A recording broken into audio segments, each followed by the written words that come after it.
Hello, welcome to another episode of Middle-Aged Madness. My name's Suzi.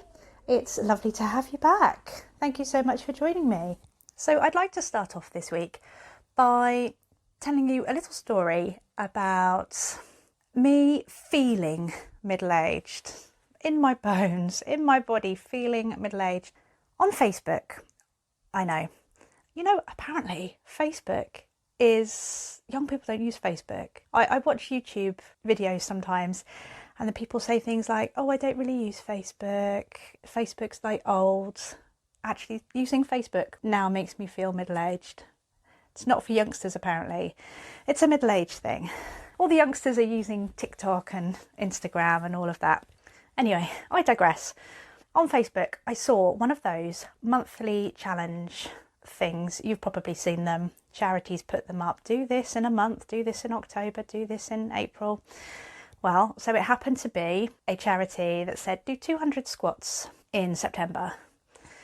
And I thought, well, it's hard to raise money these days. People constantly keep asking for charitable donations for XYZ. But I thought there's no harm in just doing it. So I didn't start in September. At the beginning, anyway. I started about halfway through September. So my gripe here is not that I was doing 2,000 squats in 30 days. I downloaded an app because I love an app, and it gave me a set number of squats to do each day, and it gave me rest days, and I got it done. And that's not my problem. My problem is that after about 25 days, I was doing these squats and I suddenly just felt like my knee was like rubbing and clicking every single time. And I was doing about 100 squats that day. And oh my goodness, my knee was driving me insane. Now, I don't know about you, but please, I'm hoping some of you out there understand when I say this didn't happen when I was younger. When I was younger, I could dance and move and walk and cycle and all of these things. And I didn't have these little aches and pains. Obviously, as you get older, you do start to have these aches and pains. And it was kind of expected. But it's the way that it gets kind of thrown upon you. It's when you're doing something physical, whatever it is you do, swimming or running or Zumba or whatever, you just start to get those little niggles, and it's just like a reminder, isn't it? And it's like your body saying to you, hang on, Susie, slow down, you're not young anymore, you're no spring chicken, take it easy. I need to take it easy. Come on, you've got a 41-year-old body now, it's time to slow down. And I'm like, hey body, I don't want to slow down. I want to keep going and being able to move as much as I used to. But we don't have any control over that, do we? There are times, mornings, a lot of mornings, not every morning, but a lot of mornings, where I'm getting out of bed and I'm doing a little bit of a stagger.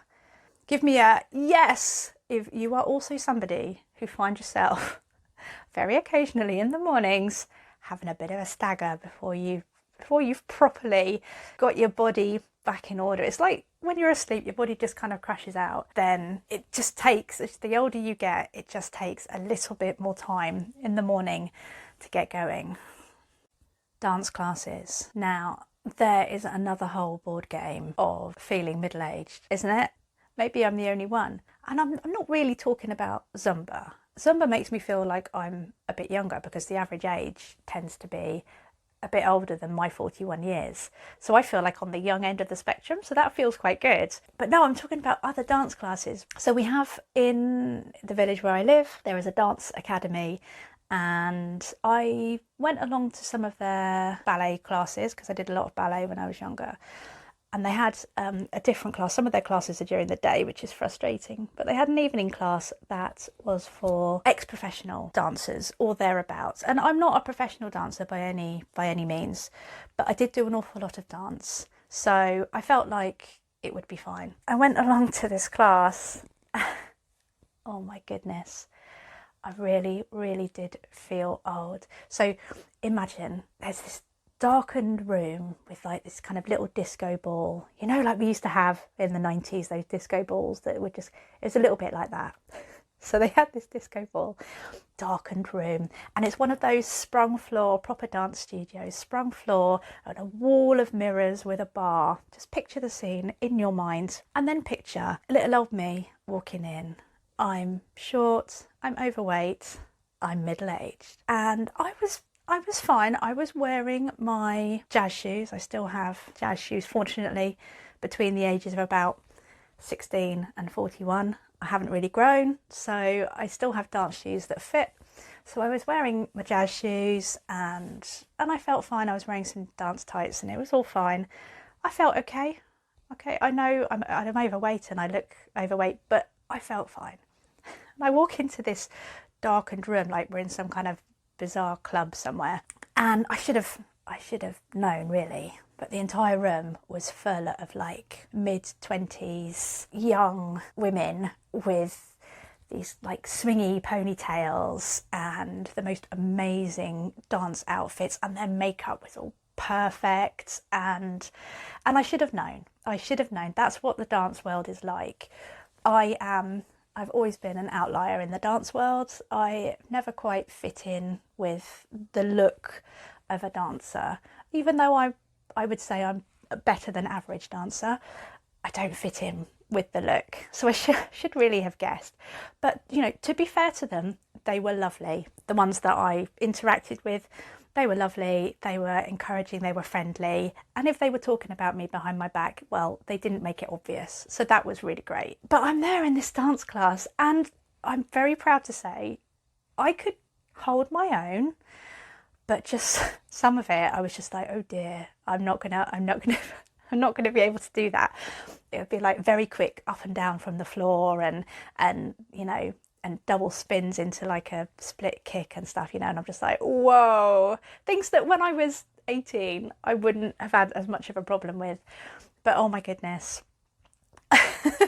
I just ended up kind of doing my own version at that precise moment.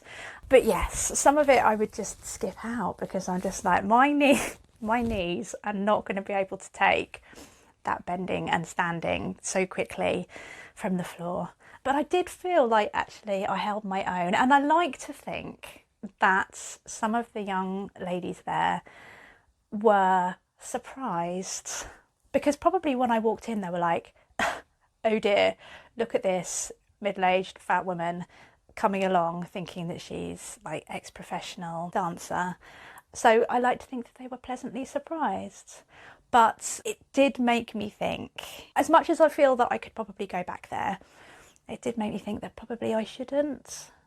You kind of get to the point, don't you, where you realise that you're just intruding. You're just intruding on the youngsters' fun, the youngsters' way of life, and you don't want to put a dampener on it. It's like having your mum come along. And actually, the realisation now that I probably could have been the mother of, you know, in terms of ages, I could have been the mum of at least half of the women there. I'm just like, oh. So they probably really didn't want me there. But yes, so dance classes can be a bit funny. So I haven't gone back, although I'd like to. It was not really nice to be dancing again. I've done some Zumba classes and things, like I said, and they're okay, but they don't challenge me. This class was a challenge.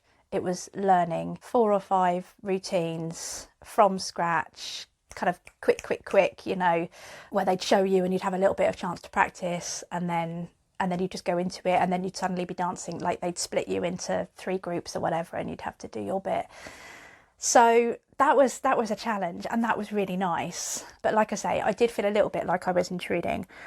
So, I mean, perhaps there's a market there for older ladies' dance classes. I don't know. I used to do a lot of choreography and things when I was younger, and I still have lots of ideas. Sometimes I hear a bit of music and I'm like, oh, this would make an amazing dance. And I used to have that kind of output, you know, those opportunities. You know, school, we did a weekly school dance club that was huge in my school. You know, a school of 1,800 pupils and 300 members in the dance club. It was huge. It was a big deal. And I loved the opportunity that it gave me to choreograph and teach dances. And I suppose in an ideal world, that would be my ideal job.